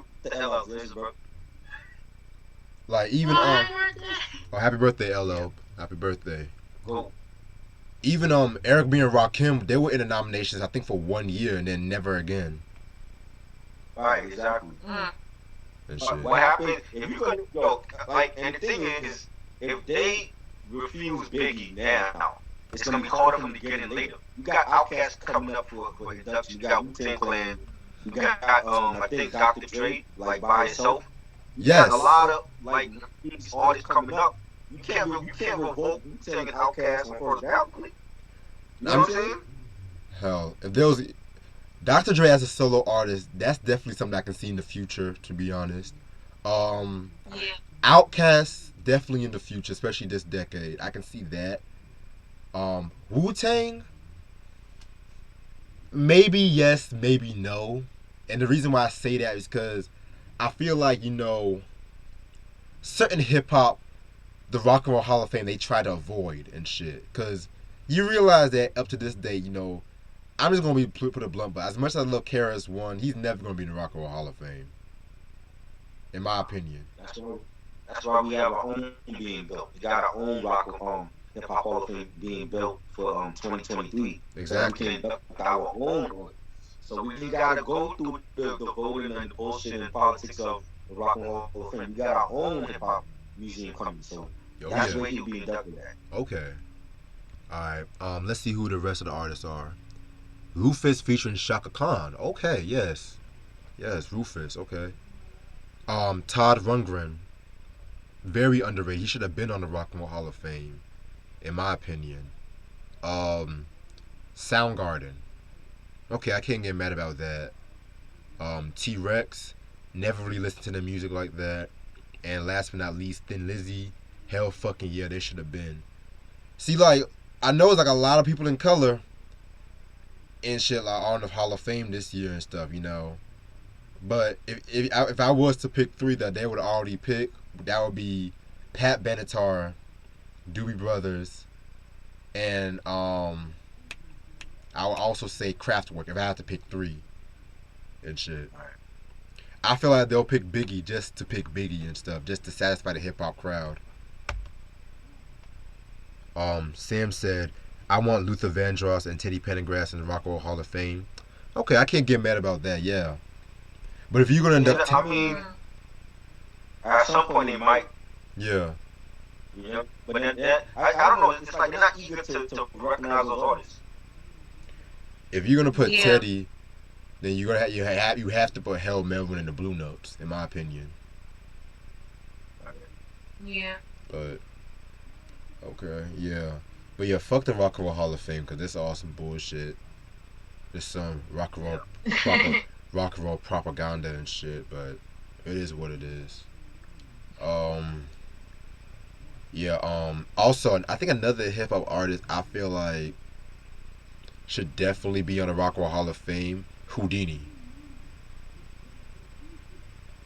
I definitely Houdini should be. And then and like I said, I mean, I don't know. And I love Houdini. I don't know. I mean, to me, I feel like the artist, once you get inducted, it should be the impact or groundbreaking things that you did with the genre. I don't know. Like a lot of people they either forgot about Houdini or they don't remember them or they don't know them. Like Houdini got hits, but I mean, as far as like the impact to the genre, like how impactful what it brought into 80s rap. Oh, like compared to like Run DMC or like Africa Bambaataa or Salt and Pepper. You know what I mean? Well, first of all, when you talk about like Houdini, it's funny how you mentioned Run DMC because a common link between Run DMC and Houdini is Larry Smith, one of the greatest hip hop visionaries. And Houdini, they were a group at that time. They didn't sample shit, and that was very unheard of, especially for that time. Like One Love, Funky Beat, Freaks Come Out Now. That was all organic production. The fact that just like the Forest MDs, they had like a hip hop R&B following and whatnot. Their tours was very big at that time too. I mean, yeah, I'm not like the biggest Houdini fan, but I definitely feel like if you want to induct hip hop artists, then Houdini should definitely have been up there. You know, with like when y'all inducted Public Enemy and Run DMC and Grandmaster Flash and the Furious Five and shit. You know, especially if you're talking about hell, even Larry Smith as a solo act, he should have been on the Rock and Roll Hall of Fame. Right. Well, I definitely feel like they will be in the Hip Hop Hall of Fame once that has completed.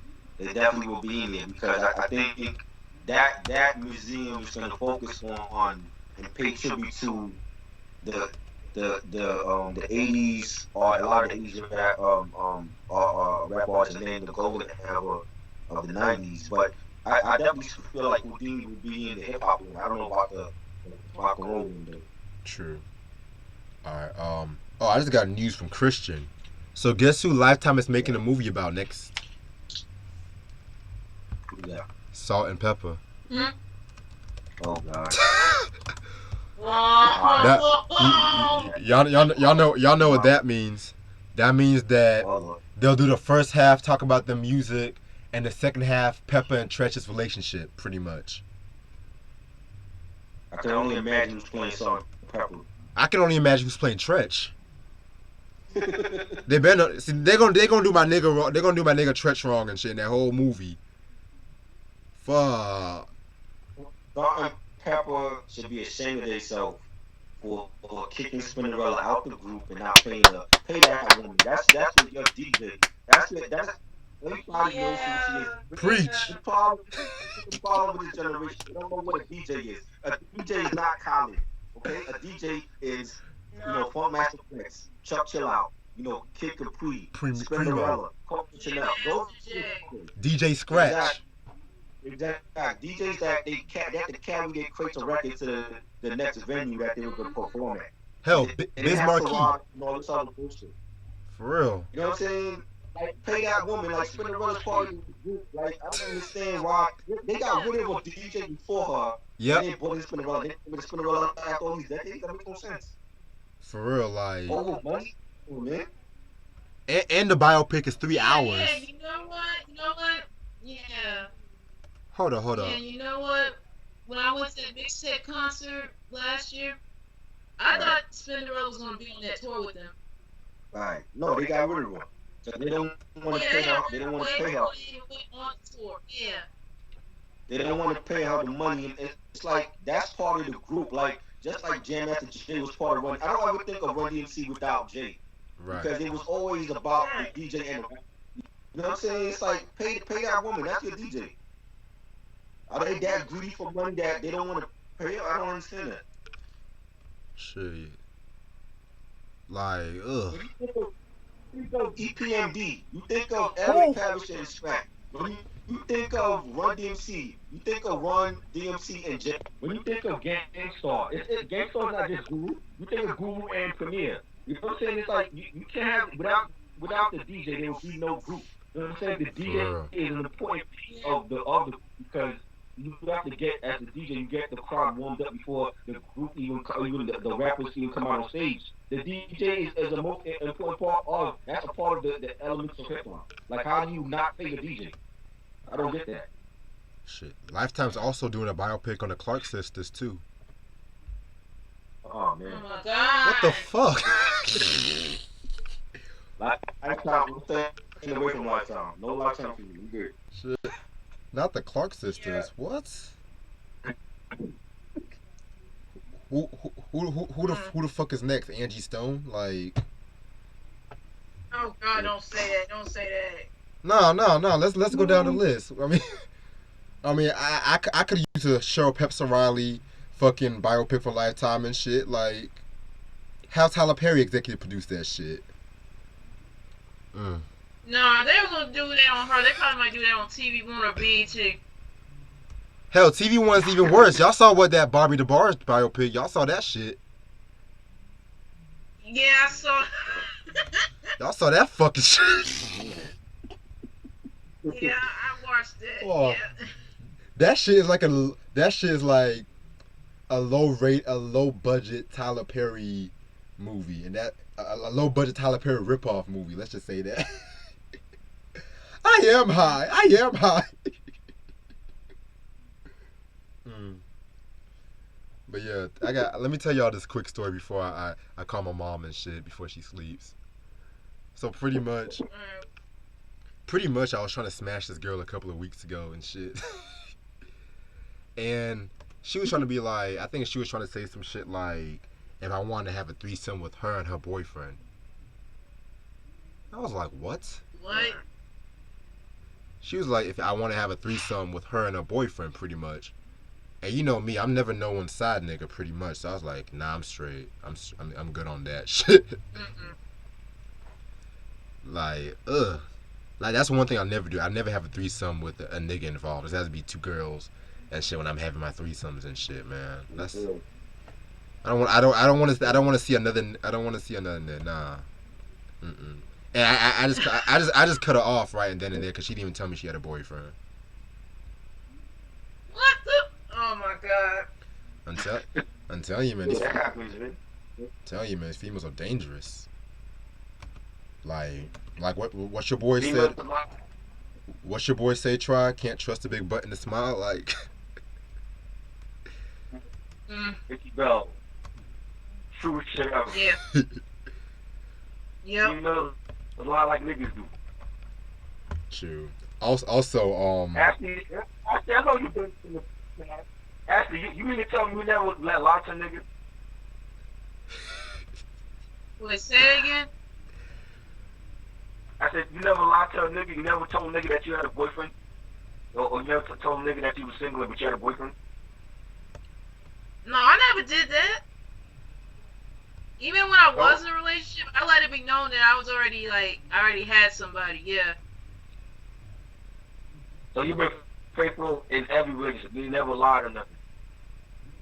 No, I did pretty much everything I was supposed to do. I told the truth. I was loyal, I was faithful, everything, but the relationship ended I'm back giving, last year. So I've been I'm single for like giving toward the after end that. of this month. It'll I'm make a giving year after since that. I've been single. So. I'm giving after that. What you talking about? Willis look right now, yo.